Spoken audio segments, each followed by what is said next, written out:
ओम शांति। सुबह के 4 बजे जब अलार्म बजता है तो सच कहूं कभी कभी लगता है जैसे कोई सजा मिल रही है। पूरी दुनिया सो रही होती है, बाहर घना अंधेरा और एक अजीब सी शांति होती है। लेकिन गरम रजाई और ठंडे फर्श के बीच की दूरी, वो दुनिया की सबसे लंबी दूरी लगती है। बिस्तर से बाहर निकलना एक जंग लड़ने जैसा लगता है। बिल्कुल, और ये शायद दिन की सबसे पहली और सबसे जरूरी जंग है।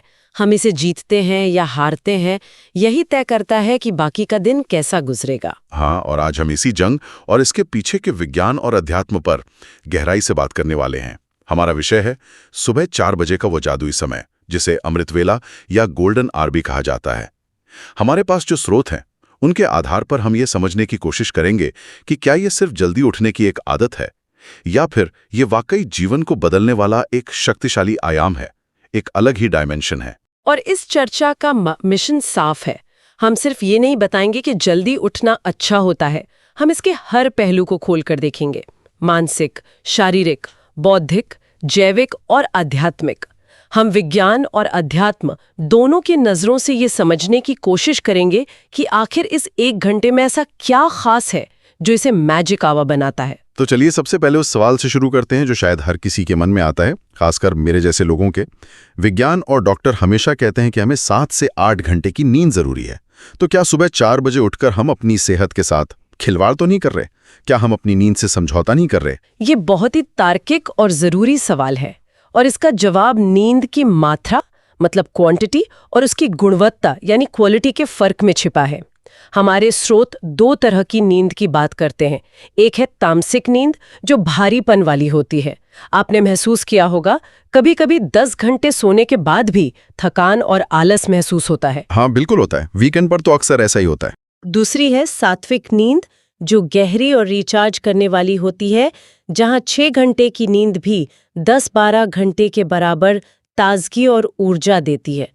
मुद्दा ये नहीं है कि आप कितने घंटे बिस्तर पर लेटे रहे, मुद्दा ये है कि आपका शरीर और मन कितनी देर गहरी पुनर्निर्माण वाली अवस्था में थे। लेकिन क्या ये हर किसी के लिए सच है? मतलब मान लीजिए कोई मजदूर है जो दिन भर शारीरिक मेहनत करता है, या कोई एथलीट है, क्या उनके शरीर को भी 6 घंटे की सात्विक नींद काफी होगी? स्रोतों में इस पर कुछ कहा गया है? ये बहुत अच्छा सवाल है। देखिए, यहाँ पर जल्दी उठने का मतलब देर से सोना नहीं है। अगर आपको 4 बजे उठना है तो आपको रात 9:30 या 10 बजे तक सो जाना होगा। शरीर की ज़रूरतें वही रहती हैं। लेकिन जब आप प्रकृति के चक्र के साथ सोते और जागते हैं तो आपकी नींद की क्वालिटी इतनी बढ़ जाती है कि शरीर की मरम्मत का काम कम समय में पूरा हो जाता है। ये एक फ़ोन की तरह है। अगर आप फ़ोन को फ्लाइट मोड में डालकर चार्ज करें तो वो 1 घंटे में फुल चार्ज हो जाता है। लेकिन अगर आप उसे वाईफाई, ब्लूटूथ और 10 ऐप्स खोलकर चार्ज करें तो उसे 3 घंटे लग जाते हैं। रात की गहरी नींद फ्लाइट मोड चार्जिंग है। वाह, फ्लाइट मोड चार्जिंग, ये उपमा बहुत अच्छी है। तो जब हम 4 बजे उठते हैं तो हमारे शरीर के अंदर असल में होता क्या है? इसका कोई जैविक कारण है? हाँ बिल्कुल, इसके पीछे एक पूरी प्राकृतिक रसायनशाला, एक नेचुरल केमिस्ट्री लैब काम करती है।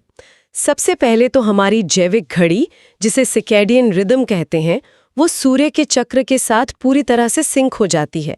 इससे हमारे हार्मोन्स का संतुलन बना रहता है। रात को अंधेरे में हमारा शरीर मेलाटोनिन नाम का हार्मोन बनाता है, जो नींद और शरीर की मरम्मत के लिए ज़रूरी है। सुबह 4 बजे के आसपास जैसे ही पौ फटने लगती है, हमारा शरीर इस मेलाटोनिन को सेरोटोनिन में बदलना शुरू कर देता है। सेरोटोनिन, ये तो हैप्पी हार्मोन है ना? बिल्कुल, यही वजह है कि जल्दी उठने वाले लोग ज्यादातर खुशमिजाज और डिप्रेशन का शिकार कम होते हैं। प्रकृति आपको सुबह सुबह ही खुशी का एक डोज दे देती है। हार्मोन्स वाली बात तो समझ आई, लेकिन क्या इसका सिर्फ हमारे अंदरूनी सिस्टम से लेना देना है, या बाहर के वातावरण में भी कुछ खास होता है उस समय? क्या हवा में भी कोई फर्क होता है? बहुत बड़ा फर्क होता है। ये प्रकृति का एक छिपा हुआ तोहफा है। सुबह 4 बजे के आसपास वातावरण में ओजोन यानी O3 की परत पृथ्वी के सबसे करीब होती है। जब ये परत टूटती है तो इससे नवजात ऑक्सीजन, नेसेंट ऑक्सीजन निकलती है। ये साधारण ऑक्सीजन से कहीं ज्यादा शुद्ध और ऊर्जावान होती है। जब हम इस समय गहरी सांस लेते हैं तो ये ऑक्सीजन हमारे फेफड़ों को डिटॉक्स करती है, खून को साफ करती है और सीधे हमारे मस्तिष्क तक पहुंचकर उसे जगा देती है। ये प्रकृति का अपना आईसीयू है जो बिना किसी खर्च के उपलब्ध है। ये तो कमाल है कि सिर्फ सांस लेने से इतना फायदा हो सकता है। लेकिन मैं सोच रहा हूं, शरीर तो जाग जाता है, पर दिमाग को जगाने में अक्सर ज्यादा मेहनत लगती है। क्या दिमाग के लेवल पर भी कोई ऐसा ही केमिकल लोचा होता है? बिल्कुल होता है, और ये शायद सबसे शक्तिशाली प्रभाव है। देखिए, दिन भर हमारा दिमाग बीटा वेव्स की अवस्था में रहता है, यानी तनाव, तर्क वितर्क, भागदौड़ की स्थिति। लेकिन सुबह 4 बजे सोकर उठने के ठीक बाद हमारा दिमाग अल्फा और थीटा तरंगों के बीच होता है। ये एक बहुत ही शांत, रचनात्मक और ग्रहणशील अवस्था है। मनोविज्ञान इसे सुपर लर्निंग स्टेट कहता है। सुपर लर्निंग स्टेट, ये सुनने में तो किसी साइंस फिक्शन फिल्म जैसा लगता है। मतलब क्या मैं सच में सुबह 4 बजे उठकर कोई नई भाषा ज्यादा आसानी से सीख सकता हूं बजाय दिन के 11 बजे? सिद्धांतिक रूप से हाँ। देखिए, ऐसा नहीं है कि आपकी बुद्धि या आईक्यू बढ़ जाता है, लेकिन आपके दिमाग का फिल्टर हट जाता है। दिन में जब आप कुछ सीखते हैं तो आपका चेतन मन लगातार सवाल करता है, ये मुश्किल है, ये कैसे होगा, मुझसे नहीं होगा। लेकिन उस अल्फा थीटा स्टेट में आपका अवचेतन मन यानी सबकॉन्शियस माइंड का दरवाजा पूरी तरह खुला होता है। इस समय आप जो भी पढ़ते हैं, सोचते हैं या खुद से कहते हैं, वो बिना किसी तर्क के सीधे आपकी पर्सनालिटी का हिस्सा बन जाता है। ये अपने मन की प्रोग्रामिंग करने का प्राइम टाइम है। एक छोटा बच्चा इसी थीटा स्टेट में रहता है, इसलिए वो दुनिया की सबसे मुश्किल भाषा भी बिना किसी ग्रामर के बस सुन के ही सीख लेता है। अगर दिमाग इतना खोला हुआ है तो क्या इसका मतलब ये भी है कि हम सुबह अपनी भावनाओं को भी बेहतर प्रोग्राम कर सकते हैं? शायद इसीलिए वो विजेता की भावना वाली बात की शुरू में कही गई है। आपने बिल्कुल सही नस पकड़ी है।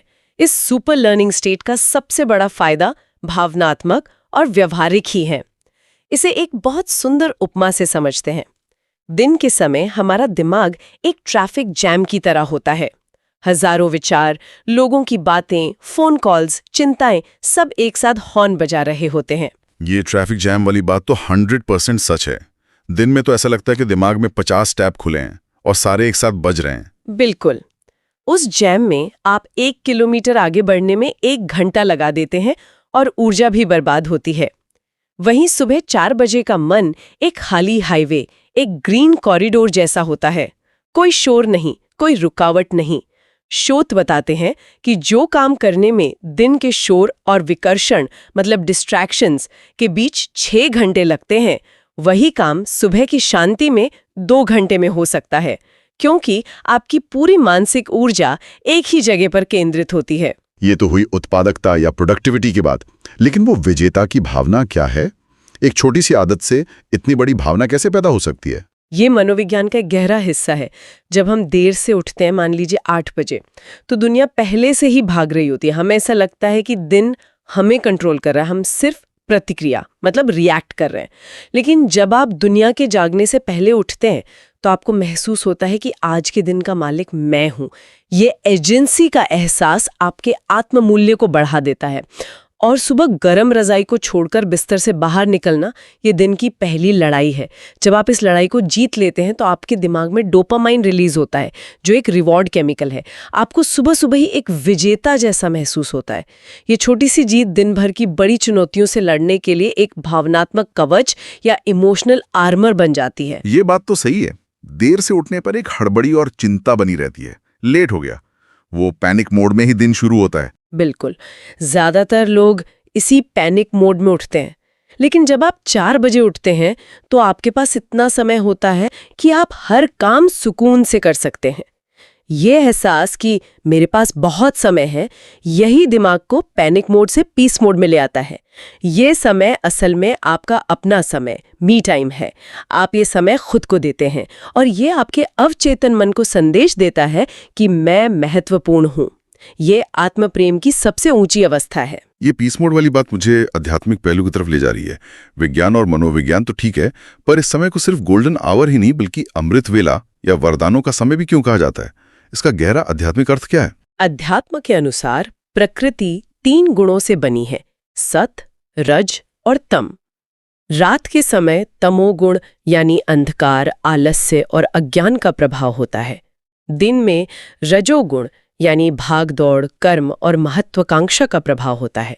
लेकिन सुबह 4 से 6 बजे का समय सतोगुण प्रधान होता है, जिसका अर्थ है शुद्धता, शांति और ज्ञान।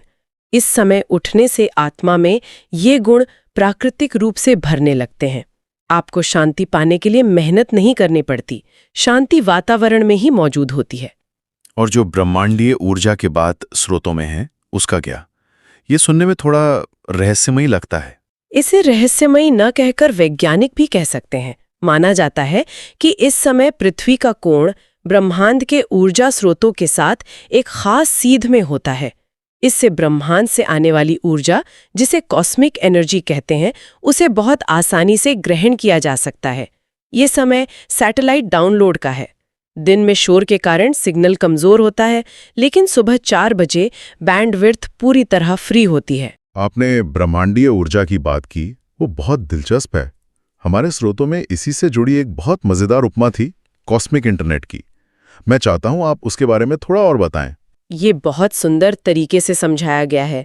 जैसे वाईफाई का सिग्नल तब सबसे मजबूत होता है जब नेटवर्क पर लोड कम हो, वैसे ही सुबह 4 बजे ईश्वरीय सर्वर से आने वाला सिग्नल सबसे मजबूत होता है, क्योंकि वातावरण में मानसिक प्रदूषण यानी दुनिया के लाखों करोड़ों लोगों के व्यर्थ विचार नहीं होते।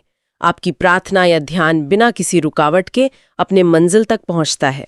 और फ्लाइट मोड चार्जिंग का जिक्र भी था, वो तो मेरे दिमाग में बैठ गया। हाँ, वो आत्मा की चार्जिंग से जुड़ा है।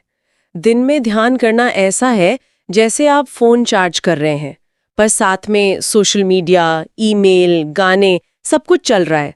फोन बहुत धीरे धीरे चार्ज होगा। लेकिन अमृत वेला में ध्यान करना ऐसा है जैसे आपने फोन को फ्लाइट मोड में डाल दिया है। दुनियावी नेटवर्क्स यानी चिंताएं, शिकायतें, योजनाएं सब बंद है। अब आत्मा की बैटरी सुपर फास्ट चार्ज होती है। कहते हैं इस समय का 30 मिनट का ध्यान आपको अगले 16 घंटे तक ऊर्जावान और शांत रखता है। इसीलिए अध्यात्म में ये मान्यता है कि इस समय भाग्य विधाता भाग्यों और वरदान बांटते हैं और सोने वाला ये अनमोल अवसर खो देता है। ये सब सुनने में इतना शक्तिशाली लगता है कि कोशिश करने का मन तो करता है, लेकिन हम सब जानते हैं कि असली लड़ाई तो रजाई के अंदर ही होती है। अलार्म बजता है और दिमाग 100 बहाने बना लेता है।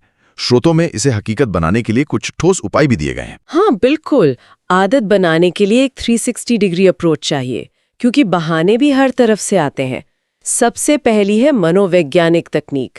एक है 5 सेकंड रूल। जैसे ही आंख खुले 5, 4, 3, 2, 1 उल्टी गिनती गिने और 1 पर शारीरिक रूप से बिस्तर छोड़ दें, चाहे कुछ भी हो जाए।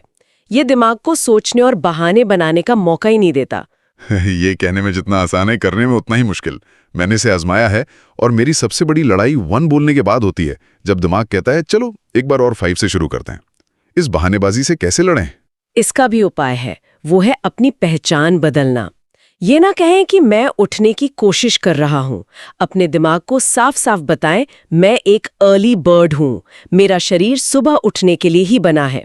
जब आप अपनी पहचान बदल लेते हैं तो आपके कार्य खुद ब खुद उसके साथ जुड़ने लगते हैं। पहचान बदलना ये गहरा है। और जैविक रूप से हम क्या कर सकते हैं? इसका सबसे बड़ा नियम है शाम 7 बजे तक हल्का भोजन करना। अगर आप रात 10 बजे भारी भोजन करेंगे तो शरीर की सारी ऊर्जा उसे पचाने में लग जाएगी और सुबह उठना एक सजा जैसा लगेगा। दूसरा, सोने से 1 घंटा पहले डिजिटल सनसेट यानी कोई स्क्रीन नहीं। मोबाइल की नीली रोशनी दिमाग को ये संकेत देती है कि अभी दिन है और वो नींद के हार्मोन मेलेटोनिन को बनने से रोकती है। और कमरे के वातावरण की भी कोई भूमिका है? बहुत बड़ी। अपने अलार्म को बिस्तर से इतनी दूर रखें कि उसे बंद करने के लिए आपको उठकर चलना पड़े। 2 कदम चलने से ही रक्त संचार बढ़ता है और नींद भाग जाती है। और उठते ही तुरंत कमरे की लाइट जला दें। प्रकाश दिमाग को संकेत देता है कि दिन शुरू हो गया है, अब सोने का समय खत्म। आखिर में एक आध्यात्मिक विधि का भी जिक्र है। हाँ, सोने से पहले दिन भर का हिसाब किताब, जो भी अच्छा बुरा हुआ, जिसे पोता मेल कहते हैं, उसे ईश्वर को सौंपकर मन को हल्का करें। बोझ लेकर सोने से गहरी नींद नहीं आती। और फिर अपने अवचेतन मन को एक प्यार भरा आदेश दें, मैं एक शक्तिशाली आत्मा हूं, मुझे ठीक 3:45 पर शांति से जागना है। आप पाएंगे कि आपका अवचेतन मन दुनिया का सबसे सटीक अलार्म है। तो अगर हम इस पूरी बातचीत का सार निकालें तो सुबह 4 बजे उठना सिर्फ अनुशासन का मामला नहीं है। ये एक लाइफ हैक है जो हमारे जीवन के हर पहलू, मानसिक, शारीरिक, भावनात्मक और आध्यात्मिक को एक साथ बेहतर बनाता है। ये मुश्किल दिनों के लिए एक आध्यात्मिक इंश्योरेंस पॉलिसी की तरह है, जहां आप रोज शक्ति और शांति जमा करते हैं और जरूरत पड़ने पर उसका इस्तेमाल करते हैं। बिल्कुल सही कहा। इसे आर्किटेक्ट बनाम मजदूर की उपमा से समझ सकते हैं जो स्रोतों में दी गई है। सुबह 4 से 6 बजे के बीच आप अपनी जिंदगी के आर्किटेक्ट होते हैं। आप योजना बनाते हैं, विजन तैयार करते हैं, अपने दिन का नक्शा बनाते हैं। सुबह 8 बजे के बाद आप एक मजदूर बन जाते हैं जो बस दुनिया के दिए हुए काम करता है और दूसरों की योजनाओं पर प्रतिक्रिया देता है। अगर आर्किटेक्ट ही सोता रहा तो मजदूर बिना नक्शे के क्या बनाएगा? सिर्फ एक उलझी हुई इमारत। बहुत खूब। इस पूरी बातचीत के बाद वो एक लाइन मेरे दिमाग में गूंज रही है जो हमारे स्रोतों से ही आती है। एक सवाल है जो हर किसी को खुद से पूछना चाहिए, क्या हमें इतिहास बनाना है या सिर्फ दिन काटना है? क्योंकि कहा गया है जो सूरज को जगाता है वो इतिहास बनाता है, जिसे सूरज जगाता है वो केवल दिन काटता है। और ये चुनाव हर सुबह हम सबके अपने हाथ में होता है।